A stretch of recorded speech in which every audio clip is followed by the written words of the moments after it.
What's up, guys? It's Tony here. Welcome back to Man Cave Studios for the first edition of Storytime this season. Today I'm going to be reaching back in time a little bit to 2023 and talking about the best concert that I ever attended. So a little bit of a backstory. When I was a sophomore in high school, I was really getting into the heavier stuff of Rush. You know, so like Vapor Trails, Test for Echo, Snakes and Arrows. Snakes and Arrows was the first Rush album I listened to and I really liked it.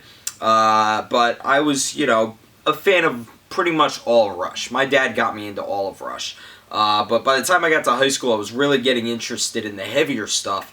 And so I did a little bit of research and found out that Rush is kind of a mixture of prog rock and prog metal. So naturally, I looked up prog metal. Specifically, I looked up metal bands similar to Rush. And Dream Theater was the first one that came up. So I went onto YouTube and found the first Dream Theater song I ever listened to, Pull Me Under. Listened to it, loved it. It was the radio version, it wasn't the full thing.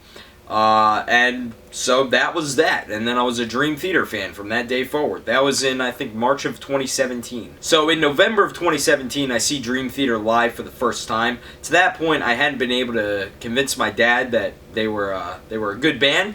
But then my dad really started liking them when he saw them in concert for the first time, so then he became a fan.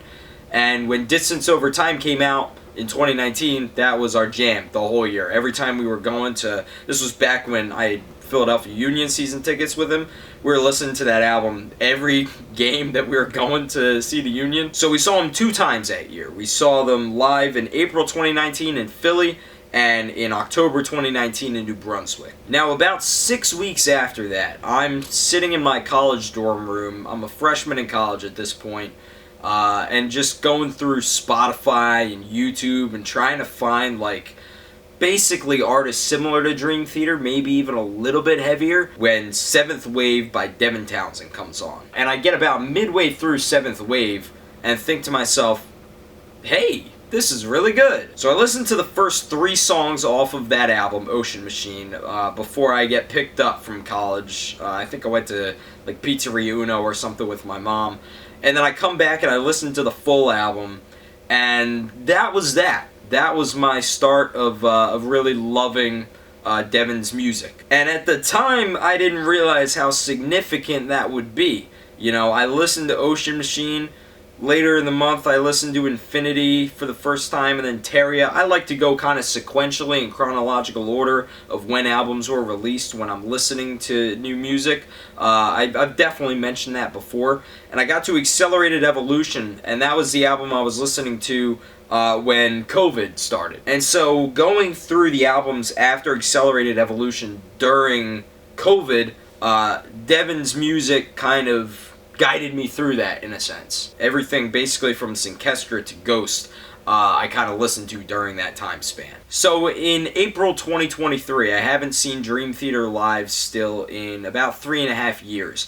Still haven't seen Devin Townsend live. And about 6 months prior, maybe, Dream Theater and Devin Townsend were touring together in Europe, doing a lot of festivals and stuff. And when I heard that this was going on, I threw my hands up and was like, Europe?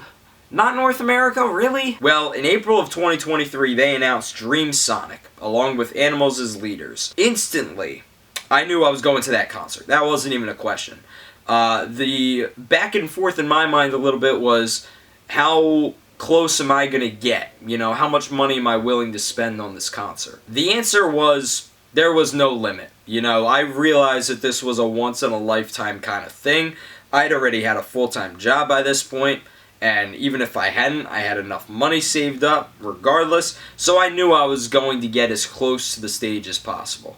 And I was going to get my dad a ticket too, obviously. My dad, who took me to a lot of Dream Theater concerts and Rush concerts growing up. My dad and I went to 9 Rush concerts. So the day that tickets go on sale is sometime in the middle of April, and I'm ready, I'm locked in. I get in, I log on, I get the 2 seats that are front row, and I can't believe my luck that there were even 2 seats left that were front row, and it was easy, it was $600, and it was not, I had no hesitation. I bought those tickets so fast It's not even funny. And so that was the second greatest day of that year for me, because I couldn't believe my luck that I actually bought those 2 tickets. The best day of the year was the day of Dream Sonic. First of all, seeing Devin Townsend live for the first time ever. During COVID, I watched a lot of Devin Townsend concert videos, you know, and kind of envied the people, especially like the Royal Albert Hall show where he does the entire Dark Matters live. And I'm looking at the people front row, like, wishing that that was me. You know, like, wishing that I could have been there for that. You know, see Devin Townsend front row to begin with.